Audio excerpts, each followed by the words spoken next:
날마다 솟는 샘물과 함께하는 오늘의 큐티 시간입니다. 2020년 9월 17일 목요일, 오늘의 말씀은 고린도전서 14장 1절로 12절까지 말씀입니다.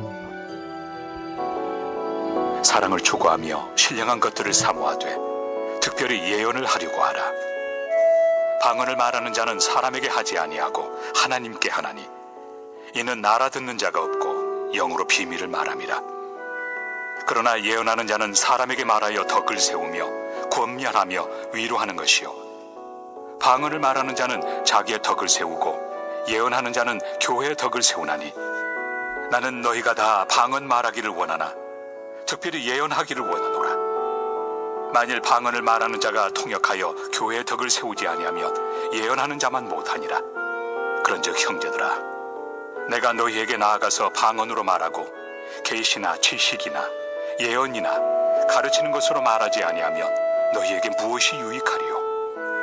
혹 필이나 검은고와 같이 생명 없는 것이 소리를 낼 때 그 음의 분별을 나타내지 아니하면 필이 부는 것인지 검은고 타는 것인지 어찌 알게 되리요? 만일 나팔이 분명하지 못한 소리를 내면 누가 전투를 준비하리요? 이와 같이 너희도 혀로서 알아듣기 쉬운 말을 하지 아니하면 그 말하는 것을 어찌 알리요? 이는 허공에다 말하는 것이라. 이같이 세상의 소리의 종류가 많으나 뜻없는 소리는 없나니, 그러므로 내가 그 소리의 뜻을 알지 못하면 내가 말하는 자에게 외국인이 되고 말하는 자도 내게 외국인이 되리니, 그러므로 너희도 영적인 것을 사모하는 자인즉 교회의 덕을 세우기 위하여 그것이 풍성하기를 구하라. 본문 1절에서 사도는 사랑을 추구하며 신령한 것들을 사모하되 라고 말씀합니다. 신령한 것을 사모하라는 것인데요, 신령한 것에 관해 사도는 12장에서 언급한 바 있습니다. 12장 1절입니다. 형제들아, 신령한 것에 대하여 나는 너희가 알지 못하기를 원하지 아니하노니. 고린도전서 12장의 문맥에서 신령한 것은 공동체를 아는 것입니다. 교회 공동체는 그리스도의 몸인데요, 따라서 그리스도의 몸인 교회 공동체는 예수님 자신입니다. 이 사실을 알고 교회 공동체와 함께 할 줄 아는 것, 이것이 신령한 것을 아는 것입니다. 성령님께서는 그리스도 자신인 교회 공동체를 그리스도께 어울리는 거룩한 공동체, 그리스도의 장성함에 이르도록 성장하고 성숙하며 그래서 나날이 풍성해지는 공동체로 세우시려고 공동체의 구성원 모두에게 각각 은사를 선물해 주셨습니다. 말씀의 은사, 믿음의 은사, 병고침, 능력, 예언, 영분별, 방언, 통역의 은사 등을 성도들의 분량대로 선물해 주셨는데요, 이 은사가 무엇을 위한 것입니까? 공동체를 위한 것입니다. 그래서 은사는 개인에게 속한 개인의 것이면서 동시에 공동체에게 속한 공동체의 것입니다. 공동체 안에서 기능하도록 각각의 성도들에게 주신 것이 은사이기 때문입니다. 예수는 그리스도, 예수는 주, 이렇게 고백도 하고 찬양도 하는데 정작 공동체는 알지 못한다. 그래서 자신에게 선물해 주신 은사를 공동체를 위해 발휘하지 않는다. 고린도전서 12장 3절에서 사도는 이런 삶을 가리켜 예수님의 주되심을 부인하는 것이라고 말씀합니다. 심지어는 예수님을 저주할 자라고 하는 것이라고도 말씀하는데요, 왜 이렇게까지 말하는 것일까요? 그리스도의 주되심을 인정하는 사람이라면 그리스도 자신인 교회 공동체를 그리스도께 어울리는 흠없고 정결하며 거룩하고 아름다울 뿐 아니라 풍성한 공동체로 세우는 일에 헌신하는 것이 마땅하기 때문입니다. 교회 공동체의 더욱 온전한 하나됨을 위해 주신 은사로 섬기고 봉사하며 헌신하는 것이 그리스도의 주되심을 인정하는 성도들에게 어울리는 삶인 것이죠. 본문에서 사도는 예언의 은사와 방언의 은사를 예로 들면서 다시 한번 은사의 용도에 대해 말씀하고 있습니다. 1절을 보시기 바랍니다. 사랑을 추구하며 신령한 것들을 사모하되 특별히 예언을 하려고 하라. 여기서 예언이란 앞으로 이루어질 일들에 대한 메시지라기보다는 구체적인 언어로 된 가르침을 의미합니다. 즉, 특별한 해석이 없이도 보편적으로 이해할 수 있는 하나님의 뜻, 하나님의 성경적 메시지가 예언인 것입니다. 본문에서 예언과 대조되는 개념의 은사가 방언인데요. 5절을 보시기 바랍니다. 나는 너희가 다 방언 말하기를 원하나 특별히 예언하기를 원하노라. 만일 방언을 말하는 자가 통역하여 교회의 덕을 세우지 아니하면 예언하는 자만 못하니라. 방언이 어떤 은사입니까? 통역하지 않으면 이해될 수 없는 메시지를 말하는 은사입니다. 즉 방언은 이해 불가능한 메시지의 방편인 것이죠. 만약 우리 앞에 히브리어로 설교하는 메신저나 헬라어로 설교하는 설교자가 설교한다면 우리는 아무도 이해하지 못할 것입니다. 하나님의 뜻을 말하고 성경적 메시지를 전달한다 할지라도 통역하는 사람이 없으면 아무도 이해할 수 없게 되는 것이죠. 어떤 경로에 의해서 이런 설교자가 안천교회 강단에 통역하는 분 없이 설교하게 된다면 어떤 일이 벌어질까요? 이분 스스로는 설교하면서 하나님의 감동과 감화 가운데 사로잡힐 수도 있을 것이고 어떨 때는 은혜로 충만할 수도 있을 것입니다. 하지만 회중들은 아무것도 이해하지 못하게 될 것입니다. 이분의 설교가 1시간 설교라면 수백 명이 앉아서 속절없이 1시간을 허비하는 것이 되고 말 것이고 2시간 설교라면 2시간을 허비하는 것이 되고 말 것입니다.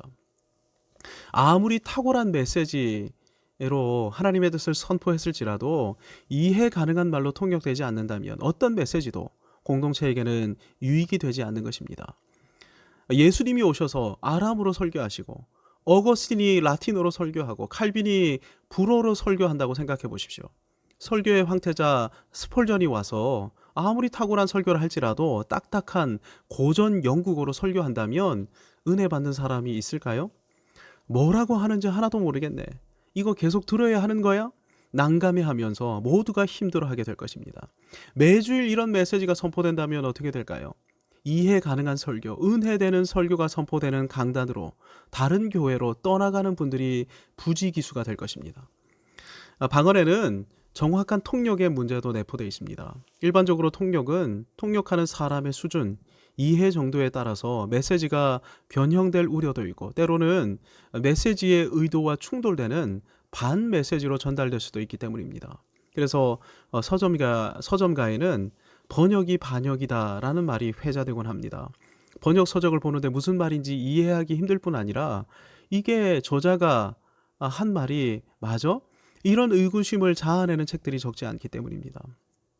방언 통역 역시 이런 문제를 내포하고 있습니다. 따라서 14장 13절에서 사도는 방언을 말하는 자는 통역하기를 기도하라 이렇게 교훈할 뿐 아니라 14장 28절에서는 통역하는 사람이 없으면 방언을 말하지 말라 이렇게 명하는 것입니다.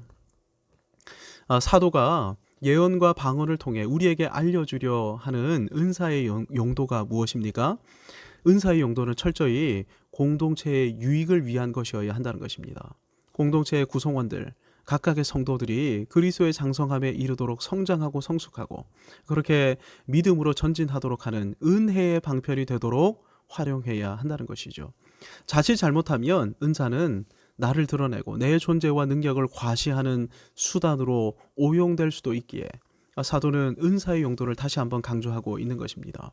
특별히 탁월한 은사, 남들보다 두각을 나타내는 은사를 가진 사람일수록 공동체의 유익이 아니라 자신의 유익, 자신의 탁월함을 드러내는 방편으로 은사를 활용할 수도 있습니다.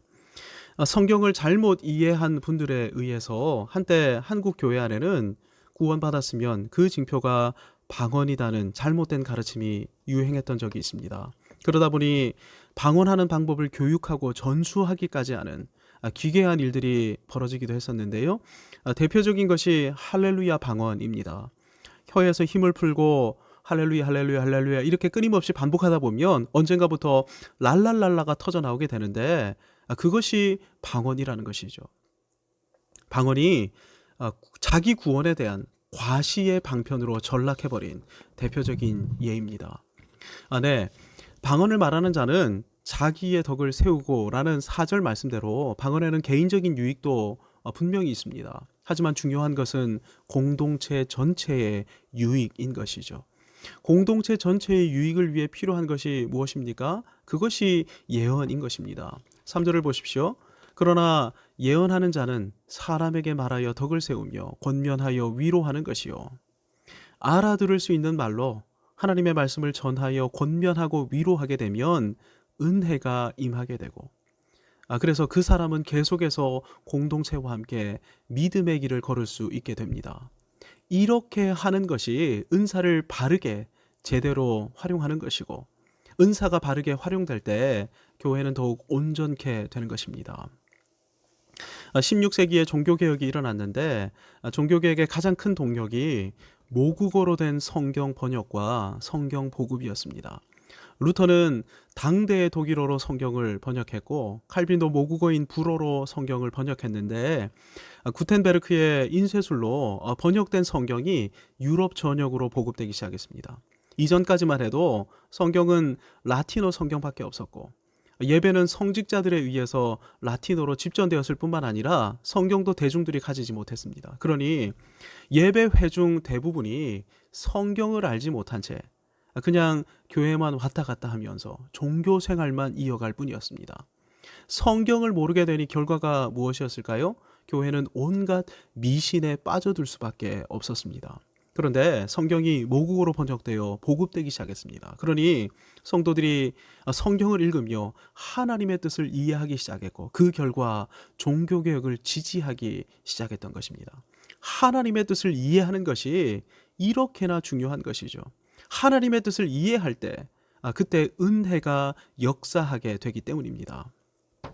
은사의 용도는 공동체의 유익, 교회의 덕을 세우는 것입니다. 은사가 우리 개인의 것일 뿐 아니라 궁극적으로는 교회 공동체의 것임을 이 시간 우리 함께 기억하기를 원합니다. 그래서 당연한 듯 공동체와 성도들의 유익을 위해 나에게 주신 은사를 활용하기를 원합니다. 중요한 것은 눈높이를 맞추는 것입니다.